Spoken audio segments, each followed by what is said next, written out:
안녕하세요. 근거를 알려주는 의사 그날의 김예입니다. 제가 예전에 공부를 진짜 비효율적으로 했었어요. 아무리 공부를 열심히 해도 성적이 안 오르더라고요.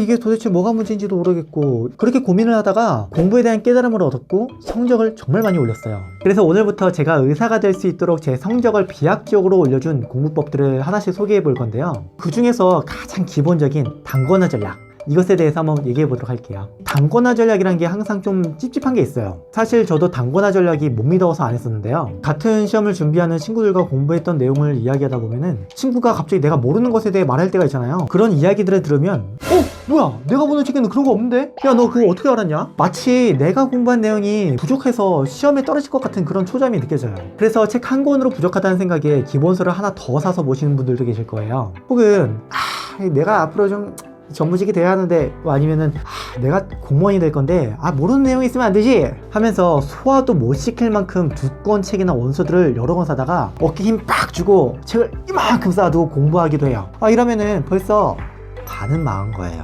그러면 어떻게 해야 하느냐? 첫 번째, 공부하는 양을 늘리지 말자. 우리가 학문을 쌓는 것이 아니라 시험 성적을 받기 위한 공부를 할 때 절대적인 법칙이 있어요. 시간은 제한적이라는 것이에요. 시험까지 나에게 주어진 시간도 제한적이고 2독, 3독까지 시간 간격이 길어질수록 이전에 공부했던 내용도 계속 잊어버려요. 그렇기 때문에 효율적으로 공부해야 하고 공부하는 속도도 빠르게 올려야 돼요. 반면 시간은 제한적인데 공부하는 양을 계속 늘리게만 하면은 수많은 내용을 머릿속에 한 번쯤은 넣어볼 수는 있지만, 이렇게 머릿속에 한 번쯤 넣어본 내용들은 시험 때 못 써먹어요. 시험 볼 때는 이 내용들이 기억도 안 나고 내용에 대한 이해도 높지 않으니까요. 기억이 난다 해도 기본 실력에서 한두 문제 정도 더 맞추는 정도? 결국에는 효율적인 공부를 해서 기본 실력 자체를 끌어올려서 많은 문제를 맞출 수 있도록 계획을 짜야 돼요. 그렇게 하기 위해서는 책을 산더미처럼 쌓아두고 이 책 저 책 모두 공부하지 말고 단권화 시켜서 눈에 익은 내용들을 계속 반복해서 봐야 돼요. 자, 시간은 제한적이기 때문에 무작정 공부하는 양을 늘리면 안 돼요. 이것이 정말 중요해요. 두 번째, 자기의 책은 스스로 만들기. 이제부터 단권화 방법에 대해 구체적으로 살펴볼 건데요. 두꺼운 외국 원서 보지 말고, 남들보다 특별한 책도 보지 말고, 시험 대비용으로 보통 많이들 보는 서점에서 파는 기본서나 아니면 학원가에서 돌아다니는 그런 기본서, 우선 그런 책 하나만 준비해요. 그 다음부터 내가 보는 기본서에 모자란 내용이나 설명이 부실한 내용은 책에 빈 공간이 없으면 포스트잇에 부족한 내용을 보완해 적어가면서 나만의 책을 내가 스스로 만드는 거예요. 예를 들어 모의고사에 새로운 개념이 나왔다. 그런데 이 내용이 내가 보는 책에 없는 내용이다. 당황스럽죠? 그러면 새롭게 나온 내용을 내 기본서에 옮겨 적고요. 또 친구랑 얘기를 하다 보니까 친구 책에 내가 모르는 내용이 적혀 있더라. 그러면은 그 내용을 내 책에 계속 옮겨 적는 거예요. 그렇게 해서 자신의 책을 스스로 만들어가는 거예요. 그리고 내 책에 적혀 있는 모든 내용을 시간이 걸리더라도 꼼꼼하게 하나씩 전부 다 이해하고 외워야 하고요.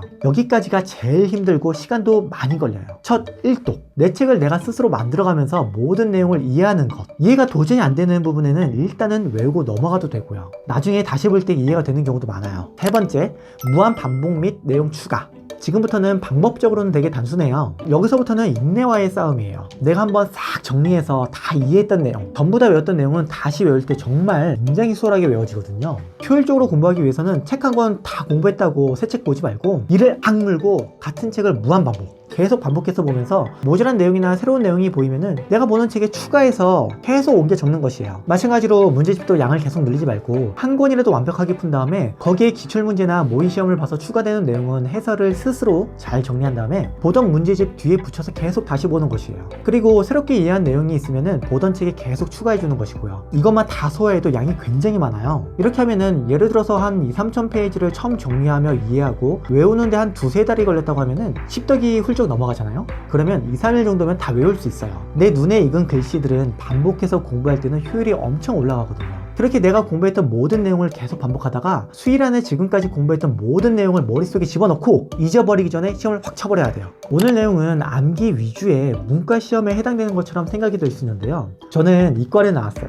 공학과 의학 두 가지 학문을 전공했고 이 방법을 이용해서 성적을 비약적으로 향상시켰어요. 오늘 소개한 방법은 문과 시험뿐만 아니라 이과 시험 과목에도 해당되는 공통적인 단권화 공부법을 말씀드린 거예요. 참고로 공부하는 역량이 상당히 좋았던 지금은 의사가 된 제 옛 동기들도 예전에 의사 국가 시험 볼 때 두꺼운 외국 원서인 어디 보자.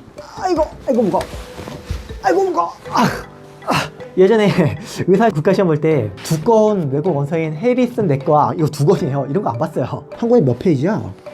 이거 한 8,000페이지 되겠네. 크기도 엄청 커요. 이런 거 절대 못 봐요. 이런 거 안 봤어요. 물론 어딘가에 이거 다 보신 분들 계실지도 모르지만 제가 아는 애는 없어요.